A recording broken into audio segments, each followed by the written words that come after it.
Let's look at Vance here, because he said, well, at least Russia is showing some flexibility. They have conceded the recognition that Ukraine will have territorial integrity after the war.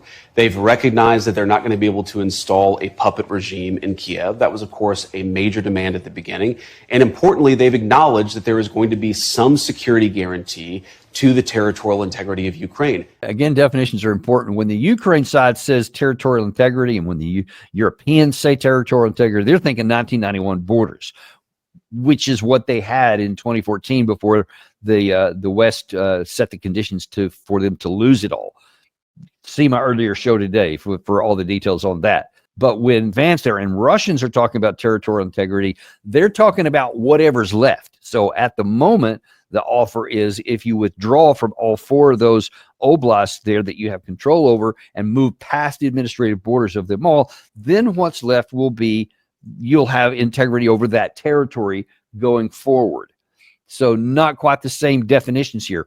Same phrase, a lot of different meaning and how they're actually applied. And of course, that's part of the details with which I say the devil's in, because this two sides have to agree to one definition of territorial integrity, one definition of security guarantees. That's the other area of big contradiction, because when Ukraine says security guarantees, they're talking like in the classical sense, like in Article 5 NATO, that if my country is attacked, you're going to come and you're going to fight with me. That's what they're thinking.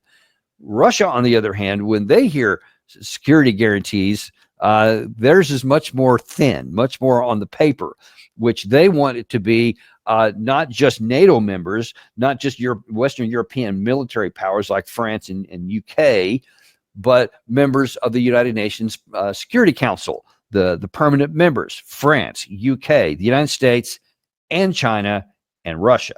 That's what they're saying. So when they say security guarantees, the Russians, they're talking about their own troops and Chinese troops alongside and intermingled with Western troops. Now, that's almost a recipe for disaster, which so far I don't think anybody's given any serious considerations to, but that kind of shows you where the Russians genuinely are, is that they're where they've always been.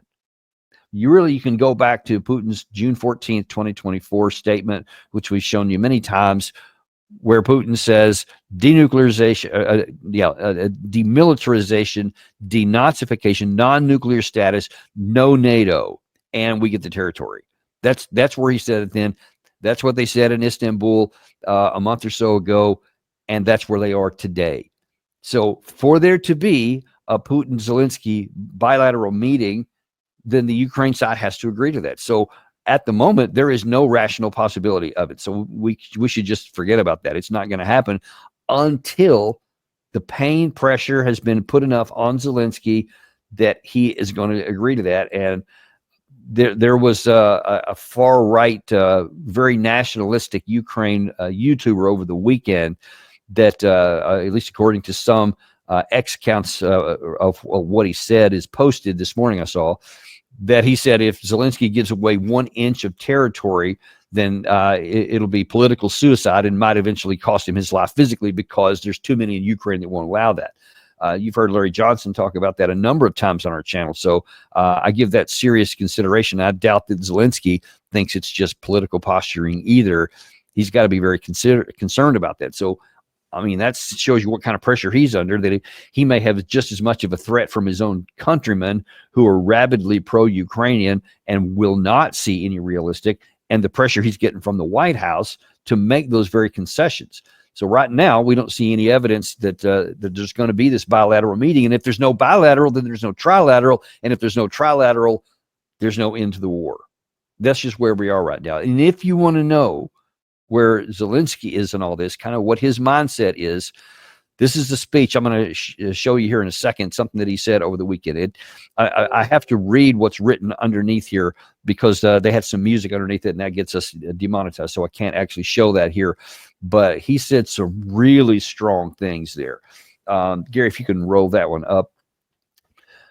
He says, just like when Russia attacks us every day, our peaceful cities, our hospitals, our schools, kills our civilians, our children, then in response, it gets a spider web.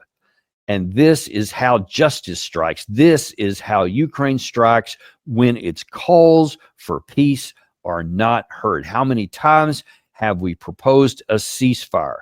Today, both the U.S. and Europe agreed Ukraine has not won yet, but it certainly will not lose. Ukraine won its independence. Ukraine is not a victim. It is a fighter.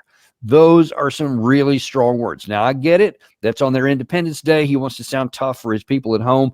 But when you hear the guy, when he's under pressure to have a bilateral meeting with Russia to bring the war to a negotiated end, and you say, we haven't won yet, but we will not lose. And you see, and let's see, Gary, do we still have that soundbite that he made earlier today about the drones? Is that something you got handy? I have spoken about this before, and today we also discussed Ukrainian drone production and our joint capabilities with partners. Investments now can contribute not only to physical protection on the front lines, but also to compelling Russia to end this war. Today, I asked the Prime Minister to consider allocating the remaining funds for this year under the Nansen program specifically toward drones. This would be highly impactful. The more drones we have, both for defending our positions and for long-range strikes, the greater the pressure on Russia to pursue peace. So you see, that's hours ago, folks.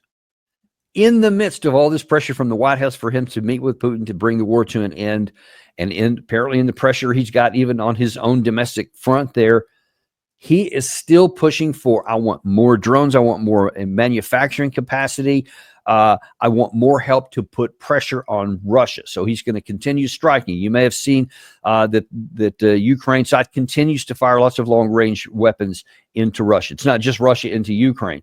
That happens. It gets reported a lot. For some reason, the West doesn't report when Ukraine fires into Russia, but they do, and they have had some success, and they've hit a lot of oil refining facilities and other kinds of gasoline products and organizations that make that and provide it for their military to try and put the pain pressure on Russia.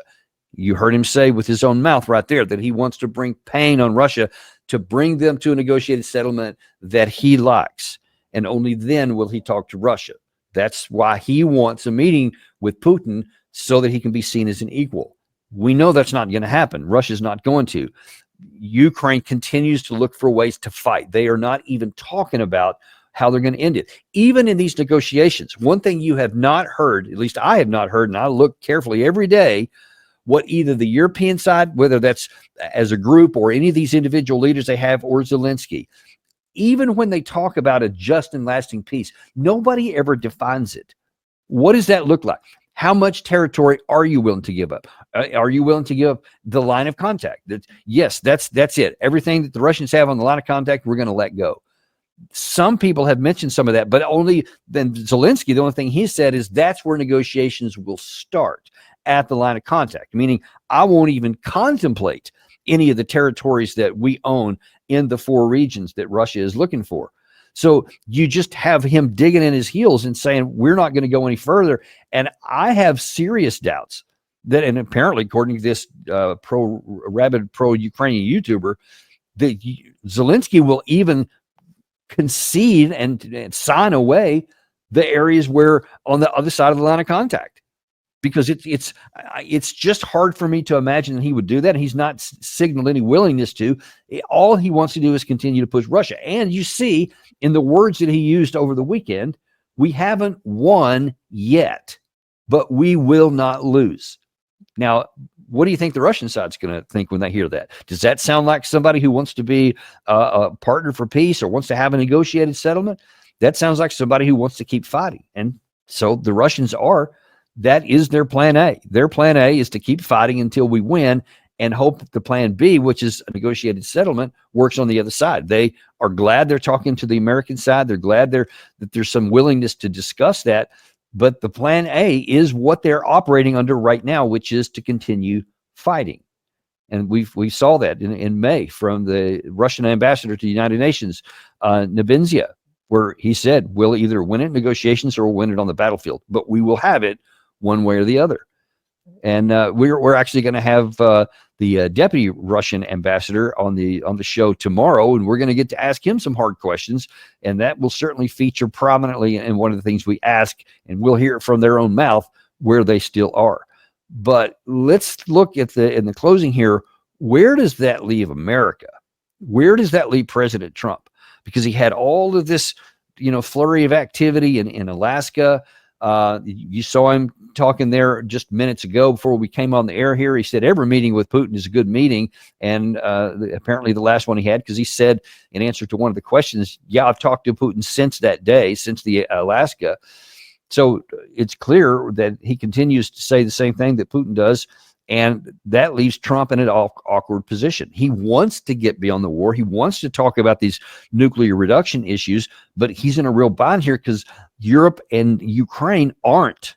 They're continuing to push back. So Trump is very close to being in a pivot moment to where he's going to have to decide, and he's got a hard decision to make. Let's just, for the sake of argument, just accept Russia's not going to change anything. They're not going to give away any of their primary requirements, as Sergei Lavrov just mentioned yesterday, because they don't have to. We can't compel them, whether economically, diplomatically, or militarily. We don't have the wherewithal as a group to compel Russia, so they're not going to. So just get that off the table. Then here's where the decisions do have to be made and where it's uncertain. Trump is either going to have to, and as he said in his own words, probably within a couple of weeks, he's going to have to either say, I wash my hands of this. I'm walking away. I did everything I could to bring peace, to help the Ukraine side. Y'all wouldn't take it. You wouldn't listen to anything I said. This is now between Europe and Ukraine and Russia. Y'all figure it out. I've done my best. I can bring the horse to water. I can't make him drink. And if you're not willing to take the steps for peace, I'm not going to bankroll it anymore. We'll keep, he said also before coming on the air here in that Oval Office meeting, he said, we'll keep selling weapons. He said, but I don't just want to make money on the war. I want the killing to come to an end. But apparently he would be willing to do that. So that may have been a clue to one thing he may be willing to do is to say, I'm going to walk away. You can still buy our stuff, but we're not going to participate anymore. And that may mean we're not going to give any of our intelligence support or any of this other stuff. He may just say, walk away. Or he may go back on it and say, all right, well, because Russia didn't change, I'm going to slap some sanctions on them and sell some stuff here too. But listen, either of those is a losing proposition. The war's not going to change. It's not going to affect Russia. They're not going to be compelled into doing anything against their national interest. You heard Lavrov talk about that. He said America's focused on its national interest, and he recognizes Putin is focused on his national interest. Ergo, President Putin will press hard until he accomplishes what he feels he needs for his national interest in Russia. That means either winning the war or having a negotiated settlement on the terms that they've laid out. And our side is just going to have to figure out, do we want to just submit to that or just allow Russia to continue slow rolling and Ukraine to continue struggling through a slow death? Because that's what's going to happen.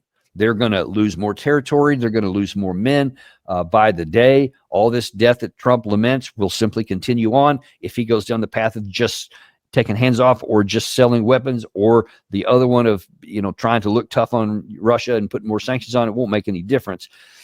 But the Ukraine side will keep bleeding and keep dying until one day, whether it's a collapse, a sudden collapse, and all of a sudden Russia just rolls in, or a slow grinding death, and they're literally just bit by bit until there's just nothing left. That could take years, potentially more years on top of what's already there, or it could take a matter of months. We just don't know. That's impossible to know, but that's where we are.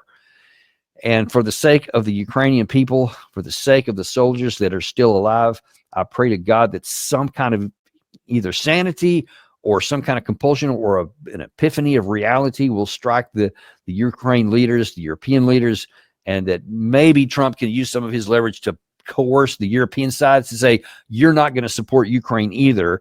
Ukraine will have to be on its own, which will then compel Ukraine, whether they want to or not, to have to sue for peace. Those are the options that are here. They're all ugly for the Ukraine side here, but that's where we are. So it's important to understand the reality and on the groundwork, and you have heard it for yourself from the mouths of many of these participants here. And we'll continue to track this. And like I said, looking forward to Ambassador Polyansky on the show in the morning is what we're planning on. And as long as the schedule's working, it's always kind of an iffy deal because a lot of things going on at the UN, so we can't guarantee it. But most likely it's going to be at 10 o'clock tomorrow morning, and you'll hear from the horse's mouth our direct questions. Thank you very much, folks. We look forward to seeing you then on the Daniel Davis Deep Dive.